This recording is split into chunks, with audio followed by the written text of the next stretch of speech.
2 મહિના જાણ કરી હતી કે ભાઈ અમે જિગ્નેશભાઈને બોલાવશું. એ સમય દરમિયાન કેમેરા બંધ થઈ ગયા હતા. રજૂઆત કરો. ક્યાં ગયા રિપોર્ટરો? ક્યાં ગયા રિપોર્ટરો? તો થઈ ગયા.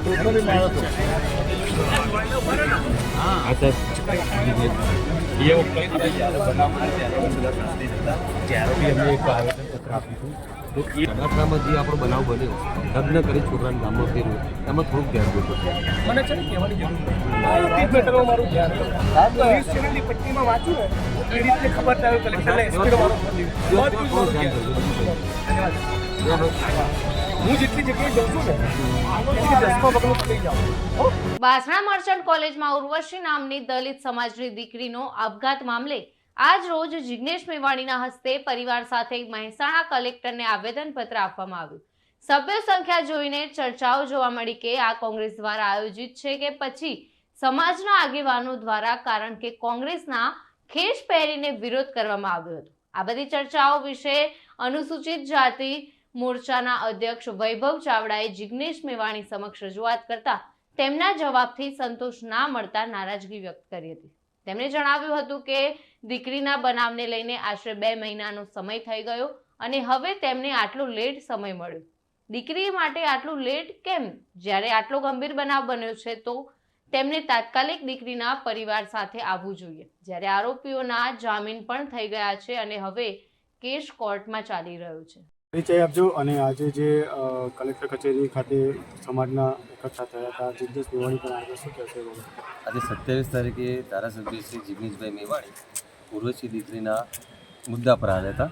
પણ આજે એ ઘટનાને 2 મહિના થવા આવ્યા. સારું કર્યું, સમાજના છે જિગ્નેશભાઈ આવ્યા, એ બદલ એમનો ખૂબ ખૂબ આભાર. પણ આજે જિગ્નેશભાઈને અમે કલેક્ટર કચેરી ખાતે જિગ્નેશભાઈએ જે આવેદનપત્રક આપ્યું એના પછી નીચે આવ્યા અને જિગ્નેશભાઈને અમે સમાજની વાત કરી એમને કે ભાઈ આજે 2 મહિના સાહેબ લેટ કેમ પડ્યા, એટલે એમાં પણ એ કોઈ જવાબ ના આપી શક્યા. પછી એમની જોડે મેં બીજા મુદ્દાની પણ વાત કરી કે સાહેબ તમે તો ધારાસભ્ય શ્રી છો કે જે ચડાસણા ખાતે નગ્ન કરીને છોકરાને જે ગુમાવવામાં આવ્યો આખા પૂરા ગામમાં, એટલે મને એમને એવો સામેથી એવો જવાબ આપ્યો કે મને કોઈને કંઈ કહેવાની કોઈ જરૂર નથી. આજે જે જિગ્નેશ મેવાણી ધારાસભ્યજી મહેસાણા કલેક્ટર ખાતે આવેદનપત્રક આપવામાં આવ્યા એમાં મોટામાં મોટીને દુઃખની એક વાત એ છે કે સમાજ નથી, આજે 60-70% કોંગ્રેસના નેતાઓ આવ્યા હતા. એટલે મારે એ સમાજને પૂછવું છે કે આ કોંગ્રેસ પાર્ટી દ્વારા ઉર્વશીબેનનું ગોઠવવામાં આવ્યું હતું કે સમાજ દ્વારા ગોઠવવામાં આવ્યું હતું? આ મારી વાત સમાજ ધ્યાનમાં લેજો કે જિગ્નેશભાઈ 2 મહિના પછી લેટ આવ્યા અને જે જિગ્નેશભાઈનો જે જુસ્સો હોય, જે ગુસ્સો હોય એ આજે કશું જોવા નથી મળ્યું. એટલે ક્યાંક ને ક્યાંક જિગ્નેશભાઈને પણ ખબર છે કે હું ખોટો પડું છું. શું નામ છે આપનું? મારું નામ પંકજ કુમાર પરમાર.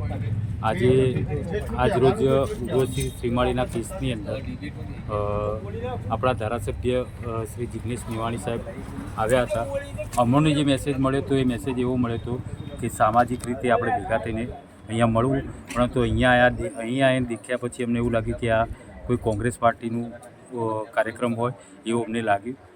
જિગ્નેશભાઈને અમે સામાજિક રીતે સવાલો બી કર્યા કે સાહેબ 2 મહિના પહેલાં આ વસ્તુ બની હતી ત્યારે અમે લોકોએ જે અહીંયા સાથે રહીને જે લોકોએ કામ કર્યું હતું એમને બી કીધું કે આ તમે ટીમ લઈને કામ કર્યું હતું. એ વખતે બી અમે રજૂઆત કરી હતી કે ભાઈ કોઈ સ્વતંત્ર એજન્સી દ્વારા કામ કરવામાં આવે, તો એ ધ્યાનમાં ના આપ્યું. મેં સાહેબને જિગ્નેશભાઈને એ પણ કીધું કે સાહેબ એ વખતે અમે તમારું નામ ઉલ્લેખ કરી અને એમને કીધું હતું, તે છતાં લોકો માન્યા નથી.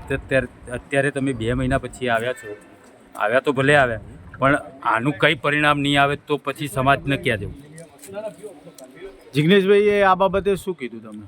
જિગ્નેશભાઈએ એવું કીધું કે ભાઈ મારે ઘણા બધા સામાજિક કામો હોય છે, રાજકીય બી કામો હોય છે, તો હું દરેક જગ્યાએ પહોંચી વળું એવું હોતું નથી. પરંતુ એમને હમણાં જે કીધું કે ભાઈ આ બહુ સેન્સિટિવ કેસ છે, એક છોકરીની આત્મહત્યાનો કેસ છે, તો આવા કેસની અંદર જો અમે જાણ કરવા છતાં પણ હજી અત્યારે 2 મહિને આવ્યા છે એટલે એ બી અજુગતું લાગે છે.